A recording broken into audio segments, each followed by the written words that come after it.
بسم اللہ الرحمن الرحیم۔ السلام علیکم ورحمۃ اللہ وبرکاتہ۔ یہ نحو میر کا 22واں سبق ہے۔ اس سبق میں ہم افعال عاملہ کی مزید کچھ اقسام پڑھیں گے۔ تو افعال عاملہ کی ایک قسم ہے افعال مدح و ذم۔ مدح کا مطلب ہوتا ہے تعریف کرنا، تو کچھ افعال تعریف کرنے کے لیے استعمال ہوتے ہیں، اور ذم کا مطلب ہے مذمت بیان کرنا، برائی بیان کرنا۔ کچھ افعال اس کے لیے استعمال ہوتے ہیں۔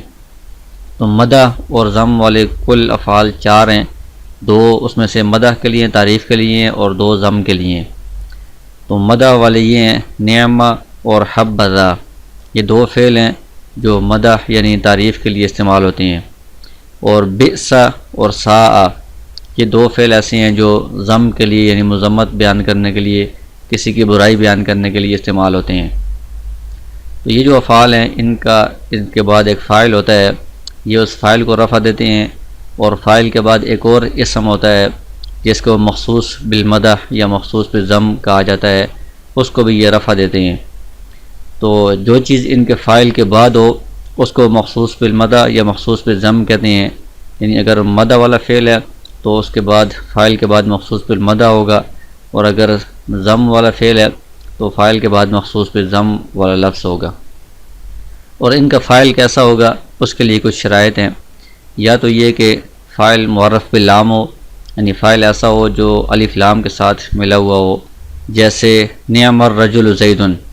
یہاں پر نعمہ یہ فعل مدح ہے، الرجل اس کا فاعل ہے، اور یہ فاعل الف لام والا ہے، معرف باللام ہے۔ اور زید فاعل کے بعد ایک اسم ہے، یہ مخصوص بالمدح ہے۔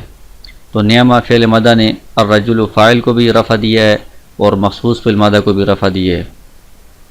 یا پھر یہ کہ فاعل معرف باللام ہوگا، یا فاعل معرف باللام کی طرف مضاف ہو، یعنی فاعل خود تو معرف باللام نہیں ہے لیکن فاعل مضاف ہے، اور جو اس کا مضاف الیہ ہے وہ معرف باللام ہے۔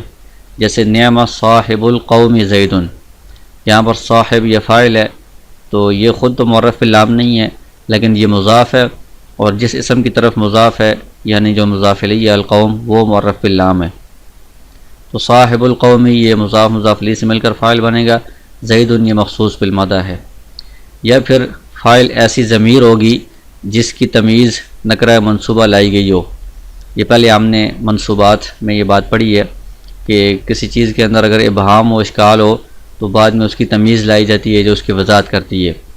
تو یہ نعمہ فعل ہے، فعل مدح، اس کے اندر ضمیر اس کا فاعل ہے، اور وہ ضمیر مبہم ہے، یعنی اس کے اندر اشکال ہے، پوری بات سمجھ میں نہیں آ رہی، تو بعد میں تمیز لائی گئی ہے جو اس کی وضاحت کر رہی ہے۔ تو یہاں پر فاعل ضمیر ہوگی جس کی تمیز نکرہ منصوبہ کے ساتھ لائی جائے گی، یعنی نکرہ ہوگا تمیز اور وہ نصب والا ہوگا۔ جیسے نعم رجلا زید، تو نعم یہاں پر یہ فعل مدح ہے، اس کے اندر ہوا ضمیر ہے جو اس کا فاعل ہے، اور وہ ہوا ضمیر ممیز ہے، یعنی اس کی پوری وضاحت نہیں ہو رہی۔ رجلاً نکرہ ہے اور منصوب ہے، یہ اس کی وضاحت کر رہا ہے، تمیز ہے یہ۔ تو یہ ممیز تمیز سے مل کر نعمہ کا فاعل بنے گا، اور زید یہ مخصوص بالمدح ہے۔ تو نعمہ کا فاعل ہوا ہے جو نعمہ میں مستتر ہے، یعنی وہ ضمیر مستتر ہے، پوشیدہ ہے، اور رجلاً یہ تمیز ہونے کی وجہ سے منصوب ہے، کیونکہ ہوا ضمیر مبہم ہے، اس کی وضاحت نہیں ہے، تو رجلاً نے اس کی وضاحت کر دی ہے۔ تو ہوا ضمیر ممیز، رجلاً تمیز، یہ ممیز تمیز سے مل کر نعمہ کا فاعل بنے گا۔ اور دوسرا فعل ہے حبذا زید، اس میں حبہ فعل مدح ہے، ذا فاعل ہے، اور زید مخصوص بالمدح ہے۔ تو یہ نعمہ اور حبذا یہ دونوں مدح کے لیے، تعریف کے لیے آتے ہیں، اور بئس و ساء یہ دونوں مذمت کے لیے آتے ہیں۔ تو اس کی مثال بئس الرجل زید، یہاں پر بھی بئس فعل ذم ہے، الرجل اس کا فاعل ہے، زید مخصوص بالذم ہے۔ اور ساء الرجل عمر، ساء فعل ذم ہے، الرجل اس کا فاعل ہے، عمر مخصوص بالذم ہے۔ تو ان کا بھی وہی حکم ہے جو اوپر افعال مدح کا گزر چکا ہے۔ پھر افعال عاملہ کی آخری ایک قسم ہے فعل تعجب۔ ثلاثی مجرد کے جو ابواب ہیں جو ہم صرف میں پڑھتے ہیں، ان ابواب کے ہر مصدر سے فعل تعجب کے 2 صیغے آتے ہیں، یعنی جس طرح ماضی کے اور مضارع کے صیغے ہوتے ہیں، اس طرح تعجب ظاہر کرنے کے بھی 2 قسم کے صیغے بنتے ہیں۔ یہ صرف ثلاثی مجرد کے ابواب سے بنتے ہیں، باقی ثلاثی مزید اور رباعی وغیرہ سے نہیں بنتے۔ تو وہ 2 صیغے کون سے ہیں؟ پہلا صیغہ ہے ما افعلہ، اس وزن پر کوئی بھی ثلاثی مجرد سے مصدر ہے تو وہ اس وزن پر آ سکتا ہے، فعل تعجب بن سکتا ہے۔ تو ما اسی حالت میں رہے گا۔ افعلا اس کی جگہ پر کوئی بھی لفظ آ سکتا ہے ثلاثی مجرد سے، جیسے احسن ہے، اور ہو ضمیر کی جگہ پر کوئی اسم بھی آ سکتا ہے جیسے زیدن ہے۔ تو ما احسن زیدن یہ تعجب کے لیے استعمال ہوتا ہے کہ زید کتنا ہی اچھا ہے، یعنی کوئی آدمی تعجب کا اظہار کر رہا ہے، اس کے لیے ما احسن ہو یا ما احسن زیدن یہ کہا جاتا ہے۔ تو یہ ایک صیغہ ہے۔ اس کی تقدیری عبارت اس طرح ہوگی، یعنی اصل میں یہ اگر ہم اس میں غور کریں تو یہ سارا جملہ کس طرح بنتا ہے، ما بمعنی ایو شیئن ہے اور احسن زیدن آگے اسی طرح ہے۔ ما بمعنی ایو شیئن یہ مبتدا کے محل میں ہونے کی وجہ سے مرفوع ہے، یعنی ما بمعنی ایو شیئن، تو ایو شیئن یہ مبتدا ہے، اس وجہ سے یہ مرفوع ہے۔ احسن یہ آگے زیدن کے ساتھ مل کر یہ پورا اس ما کی خبر بنے گا، تو خبر بھی چونکہ مرفوع ہوتی ہے اس لیے یہ بھی خبر کے محل میں ہونے کی وجہ سے مرفوع ہے، یعنی محلاً مرفوع ہے، اگرچہ لفظوں میں یہ احسن افعال کے وزن پر ہے۔ تو احسن یہ فعل ہے اور اس کا فاعل ہوا ضمیر ہے جو احسن کے اندر مستتر ہے، یعنی اس کے اندر جو ضمیر ہے وہ اس کا فاعل ہے، اور زیدن یہ مفعول بھی ہے۔ تو یہ احسن فعل، اس کے اندر ضمیر فاعل اور زیدن مفعول بھی، یہ فعل فاعل اور مفعول بھی سے مل کر یہ ما جو مبتدا ہے اس کی خبر بن جائے گی۔ تو ما بمعنی ایو شیء مبتدا اور یہ احسن فعل فاعل مفعول بھی سے مل کر خبر، یہ جملہ اسمیہ انشائیہ ہوگا کیونکہ یہ تعجب انشائیہ کی اقسام میں سے ہے۔ تو ایک صیغہ یہ ہے ما افعلہ، دوسرا صیغہ ہے افعل بہ۔ تو افعل اور اس کے بعد با، اس کے وزن پر کوئی بھی صیغہ آئے گا ثلاثی مجرد سے، وہ بھی تعجب کو ظاہر کرنے کے لیے ہوگا، جیسے افعل کے وزن پر ہے احسن، اور بہ میں ضمیر کی جگہ پر کوئی اسم بھی آ سکتا ہے جیسے احسن بزیدن، زید کتنا ہی اچھا ہے، اس میں بھی تعجب کا اظہار ہوتا ہے۔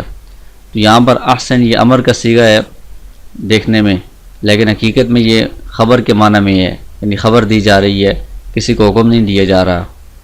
تو اس کی تقدیری عبارت اصل میں اس طرح بنے گی احسن زیدن، زید کتنا اچھا ہے، ای صار ذا حسن، زید اچھائی والا ہے، حسن والا ہے۔ تو اس میں با زائدہ ہوگی، یعنی معنی میں با کا کوئی مطلب نہیں بنتا، صرف احسن اور زیدن کا مطلب بنتا ہے کہ زید کتنا ہی اچھا ہے۔ تو اس میں احسن فعل ہوگا، اس کے بعد با زائدہ ہے اور زیدن اس کا فاعل ہے، یہ فعل فاعل سے مل کر جملہ فعلیہ انشائیہ ہوگا کیونکہ یہ فعل تعجب انشائیہ کی اقسام میں سے ہے۔ اس کے بعد یہ تمرین ہے، اس میں سے افعال مدح اور ضم اور افعال تعجب آپ واضح کریں اور ساتھ ساتھ ان کی ترکیب بھی کریں، جیسے نعم العبد ایوب، نعمہ یہ فعل مدح ہے، العبد اس کا فاعل ہے، ایوب یہ مخصوص بالمدح ہے۔ اور نعمت الصلاۃ ھذہ، نعمت یہ فعل مدح ہے، الصلاۃ یہ اس کا فاعل ہے، ھذہ یہ مخصوص بالمدح ہے۔ بئس المہاد جہنم، بئس یہ فعل ضم ہے، المہاد اس کا فاعل ہے، جہنم یہ مخصوص بالضم ہے۔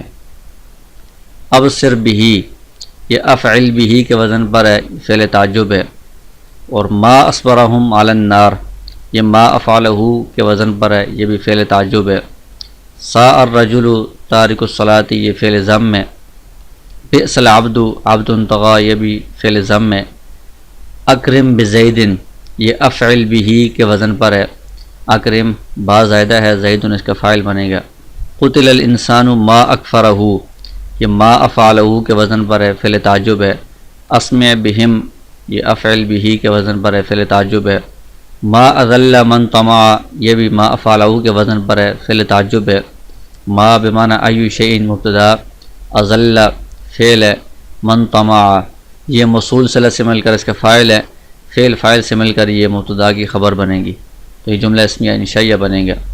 نعمہ یہ فعل مدح ہے، الغذاء اس کا فاعل ہے، سمکن یہ مخصوص بالمدح ہے۔ اور بئس طالب العلم ہوا، بئس یہ فعل ضم ہے، طالب العلم یہ مضاف مضاف الیہ سے مل کر اس کا فاعل ہے، ہوا مخصوص بالضم ہے۔ اسی طرح یہ باقی ساری مثالیں بھی آپ آسانی کے ساتھ یہ پہچان سکتے ہیں کہ اس میں فعل مدح ہے یا فعل ضم ہے یا فعل تعجب ہے، اور فعل تعجب کس وزن پر ہے۔ تو آپ یہ ساری مثالیں بھی حل کریں اور ان کی ترکیب بھی کریں، اور وہ ساری اپنی کاپی پر لکھ کر ہمیں سینڈ کر دیں۔